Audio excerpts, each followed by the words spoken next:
And there's a whole sort of obsession with control, a fear of anarchy that these people have as their mindset. And the control comes from handing out the bananas or the dollars. And this is what and it's a very ancient structure. It goes back, thousands of years. So it's really a tough battle. This is not an easy thing we're going through.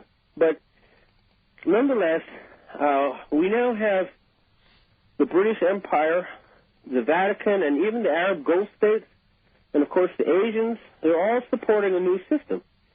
And it's just that what happens is as people get closer and closer to that control of that money printing machine, then suddenly greed and lust and sort of take over and people change.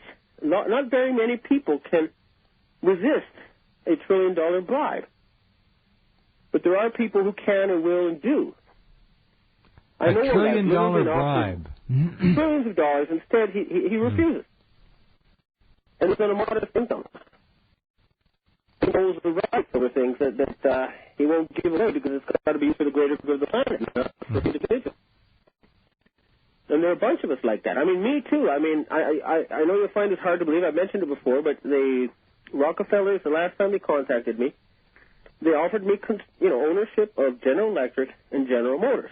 The catch was I had to go along with their plan to kill 40 billion people in order to, save the environment. And, of course, you can't do that. You can't sell your soul. But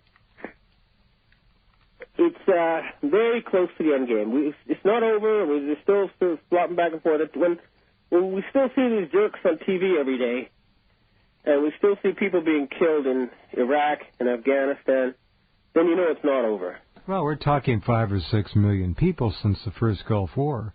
Yeah. And that's all at the hands of American Zionist butchers, ultimately, is what it is. That's right. Now, for those of you listening and you're saying, wait a minute, Jeff, you can't let that go. He just said that they offered him the chairmanship of General Electric and for how many millions of dollars, and he... Wait a minute. We've talked about this before, and that's Ben's position. And far be it for me or anyone else to say he's lying. I have it on tape. He's a man who has proven his connections with the Rockefellers. I think you all remember, most of you, the interview he did with David Rockefeller in David's hotel room. Very interesting. That's why we're always happy to have... You see, here in Japan, I mean... Hold on, Ben, we've got a break, please, just for a minute. We've got a break. We'll come right back with Ben Fulford in Japan, who's going to continue that sentence here in Japan when we come back.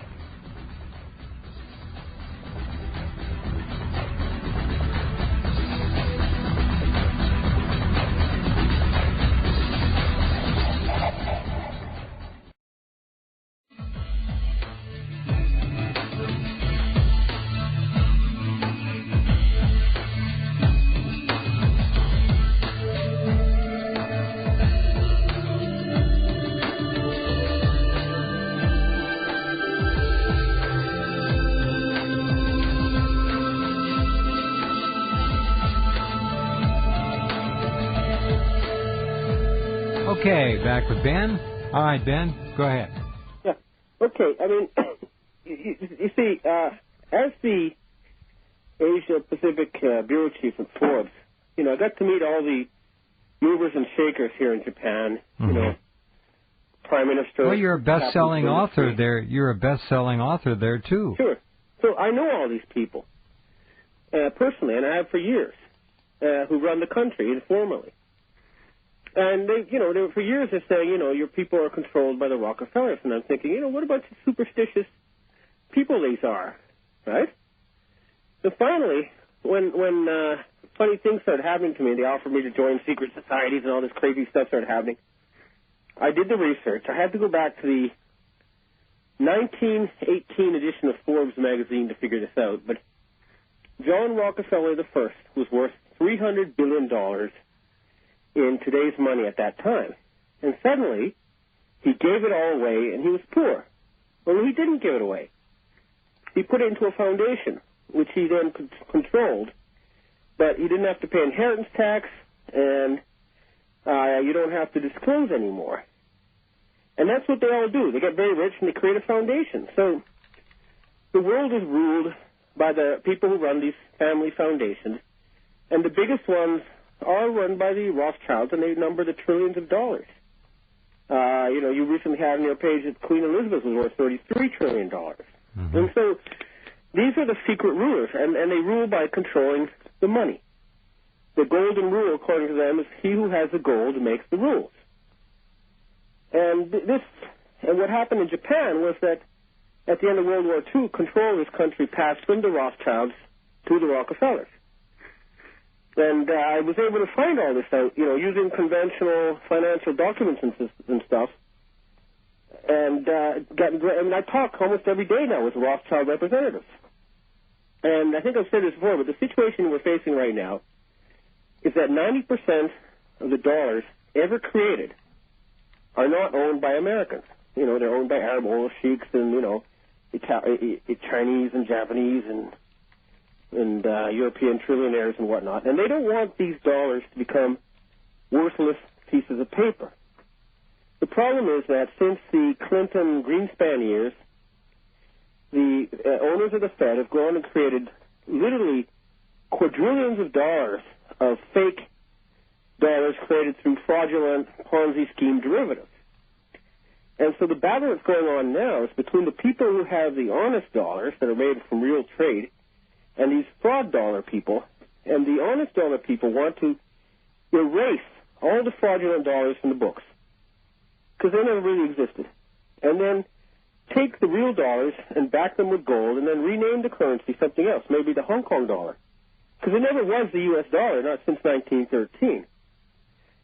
And so this is what's happening at the very high level of this financial warfare.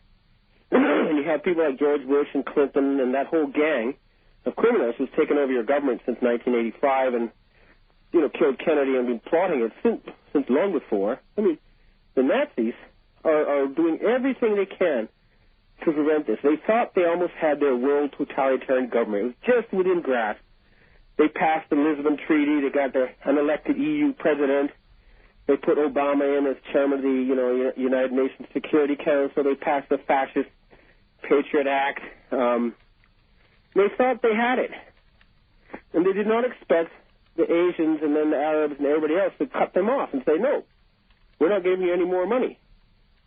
And just as they're about to complete their New World Order, everything starts falling apart. This is the situation as we see it right here in Asia. And I do believe we're at a similar situation to the end of World War II. There's secret negotiations going on about what's going to happen next. But I'm pretty sure that the IMF, the International Monetary Fund, is history. It will be dismantled. Because all they ever did was engage in economic sabotage in order to seize. Well, the IMF is being bandied about as the next global financial. That's the New World Order people in their last desperate gambit. But right. They don't have any money. And you think the Chinese will say, "Oh yeah, we'll give all our money to the IMF," even though the Belgians have more voting power in the IMF than the Chinese? Of course not. What the Chinese have done is they've taken all their fake dollars and they've bought every commodity on earth. They've cornered every market. And if they wanted to, they could jack up the prices that Americans and Europeans pay for everything by 300% overnight. They have, by stealth, done more than any other country I can imagine over a period of time that is just a flash in the pan. They're amazing. Well, they kept themselves very low profile until the moment came. Yeah. And then, bang, they jumped. Yeah. When they tried to kill them with SARS, that's when they stopped buying U.S. government bonds. Now, what Ben just said is when they tried to kill them with SARS, and I remember SARS, that was an Asian ethno-specific weapon. Clearly.